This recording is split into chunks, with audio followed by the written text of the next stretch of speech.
first of all, man, I gotta thank you for your service. You are an active member of the military. Tell us who you represent as far as that goes.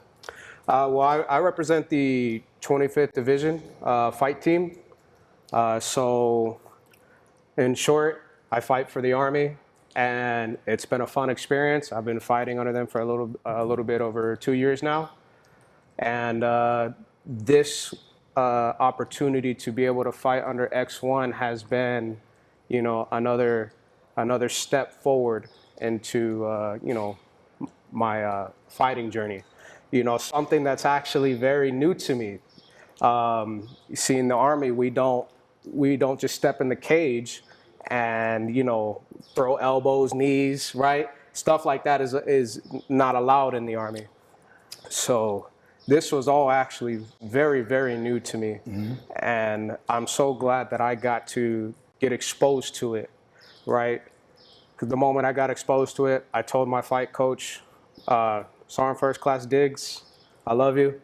I told him, I said, hey, I want to keep fighting. This is what I want to keep doing. I'd love to keep doing it.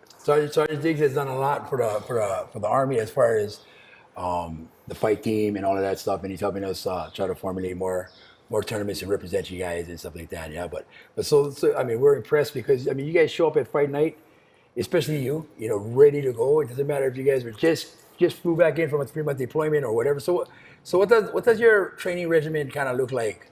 With being in the Army. I mean, like.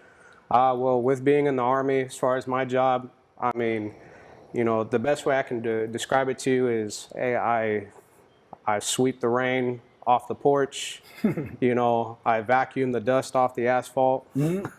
That's pretty much what I do in a sense. I'm a janitor basically. But when it comes to training, yeah, we do train to seize and destroy the enemy, right? As far as my job goes as an infantryman, right? But a lot of times I'm really just spent sweeping. So I'm good at cleaning. So I mean, like, so what is your motivation when you're training? When you get into that ring, is there any particular group of people you think about, you dedicate your fights or your performance to? Is there any, anything that's going through your mind that gets you through the hard points? Like people, trainers, coaches, wives, whatever. So the only thing that I'm thinking in my head is, hey, listen to the coaches. That's really it. When I'm up, about to fight next, right? I have all these people coming up to me and they're excited, right? They're excited to see me fight. They're like, hey, you're going to go knock him out? Oh, hey, you're going to go put on a show? Are you ready? I don't give this, this hype response back, right? The response is, I'm ready. I know. I mean, so if people don't know, I'm the one that kind of brings out the fighters for the events and stuff like that. And I've watched you grow from to where on your last fight, we're showing that entrance. That entrance is phenomenal, that kind of stuff. But I want to know, bro, what's your cardio training like? I mean, let's help out all the guys my size. You know what I mean? Like, what can we do in your cardio training that'll help us get stronger and more longevity? So it's going to be eating right, which, looking at me, right, can't really tell. You would think I love eating pizza and burgers, which I do. I love eating cheeseburgers and pizza. Sometimes I still have a little something to treat myself. But what gets me to be able to have more gas in the tank is just eating right. On a normal basis every day for PT, which the Army has physical training, from a certain time in the morning, we usually go for runs, I do like the default physical training. That's not even my actual training for my fights. I do a default training. So we go run 2, 3, 4, 5 miles, at a certain pace, so I already have a little something, right? A little bit of something to be able to help me push through my fights. Okay. But also too, I also look at it as a mentality thing, right? So I know if I'm on top of my opponent, I know he's more tired than me, because if 230 pounds is just sitting on you and you're fighting to get up, you're wasting more energy. I'm tired, but, I'm saving a lot more of that energy. I'm saving every ounce of power that I have, so what I can definitely say is you know, I'm working on my cardio too with the K team. Shout out to the K team.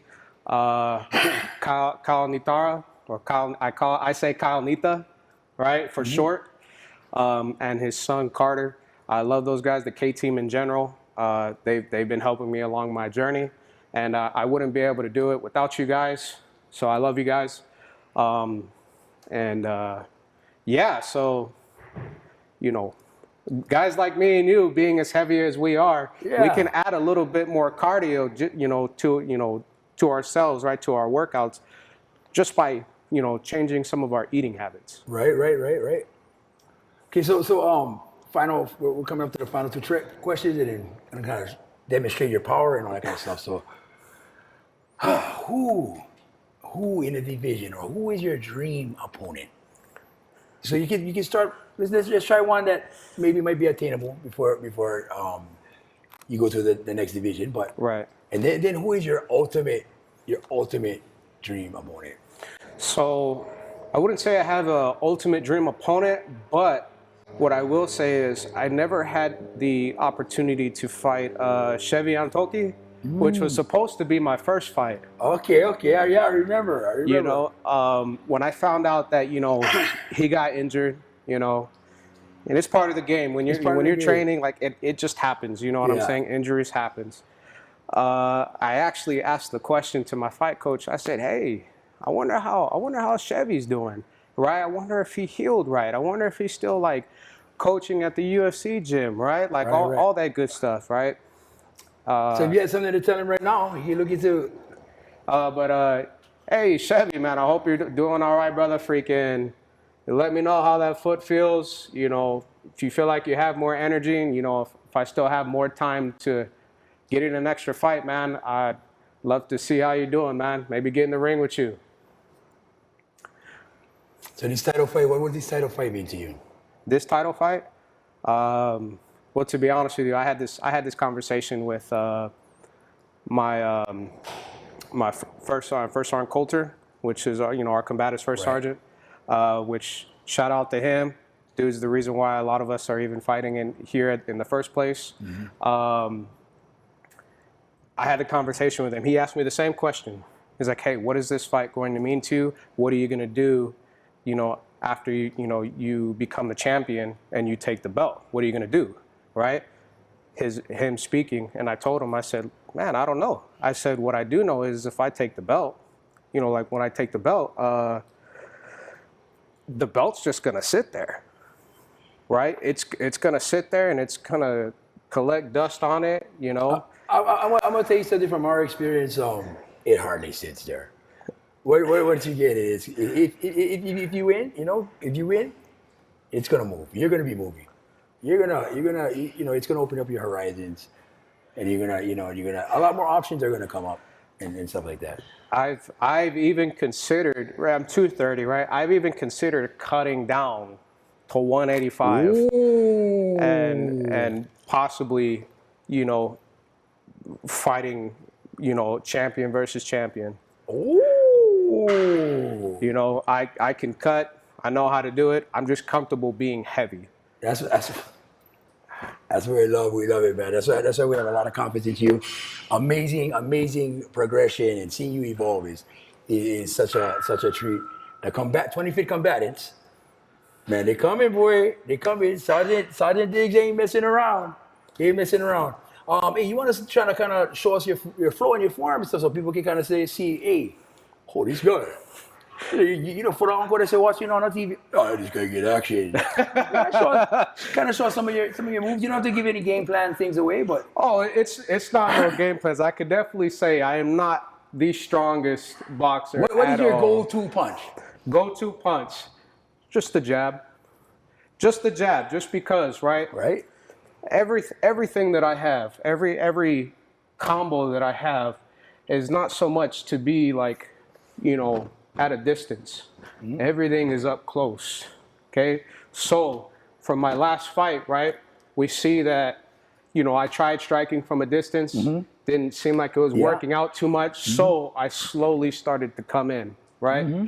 Which, whether you see it or you don't, I'm I am the predator coming in for its prey. So after every hit, I'm coming. Boom, boom, I'm coming in closer. And now once I'm this close, you know, your straights, your twos aren't going to work as much. And I come and I look for a post. Nine. Shishi nine. Well, brother, hopefully you'll be having a strap or on your shoulder next time we do this. Thank you so much. I appreciate it, brother. Guys, CM 604 Ale House, Battle of the Barracks 6 on the 29th, heavyweight title fight. This man against Kalama. Do you have anything? Have you anything about your opponent? Not a negative, but anything about Kamala that worries you? No, it's Nothing. It was the same for my last two fights. You're just another fight. I'm not taking away from your skill. I believe your skill is there. I do believe this will be the most difficult fight that I've had, you know, from at least my two previous fights. You know, my first fight, it was a little bit unexpected. You know, he pulled guard, and I just, it made it easy for me. The second fight, you know, it really just took one elbow, and then he was gone. With this next fight, I know that what I do know is he is a strong boxer. You're going to work for this one, right? So this one will be more, more to fight for. And which is crazy because he knows I'm going to go and try to take him down. He knows I'm going to come in and try to be close to him. I would be surprised if he ended up closing the distance on me, something that would actually surprise me. But I think as somebody who's a strong boxer like Kalama, if he can deal with pressure fighting, you know, then this will be one hell of a fight. If not, we expect it to. We really do expect it to. Right. One last thing that everybody else wants to know out there. We know. Your trademark maneuver after your victory lap, so to speak. Right. What's that about? First, for everybody, demonstrate it real quick. So where this comes from is in my job as an infantryman. We have a thing where I have a guy to my left and my right, and we are in a type of formation with our weapons, okay? Where it came from was where there's enemies in front of us, and what we would do is we say, hey, enemy 12 o'clock, you know, two enemies, 12 o'clock, 50 meters, right? And then we have this saying because he sees me, right? Okay. I'm down, right? Right? Shoot, come back up with my weapon, and then we keep bounding towards the enemy. You guys heard that. So now when you guys see that, you guys understand what's happening and why all the other soldiers and all the other brothers and stuff that see him do that go off. That's why they go off. I mean, I'm pretty sure we'll be showing the footage of that too right now at this morning. My brother, thank you so much, man. And we're going to see what's happening. Yeah. You know, I mean, it's going to be a beautiful fight. Both of you guys are warriors. Both of you guys are freaking animals. But we're going to see what happens, man. We're proud of you, bro. Absolutely. Yes, Thank you sir. so much. Big shot to the 25th Combat Team.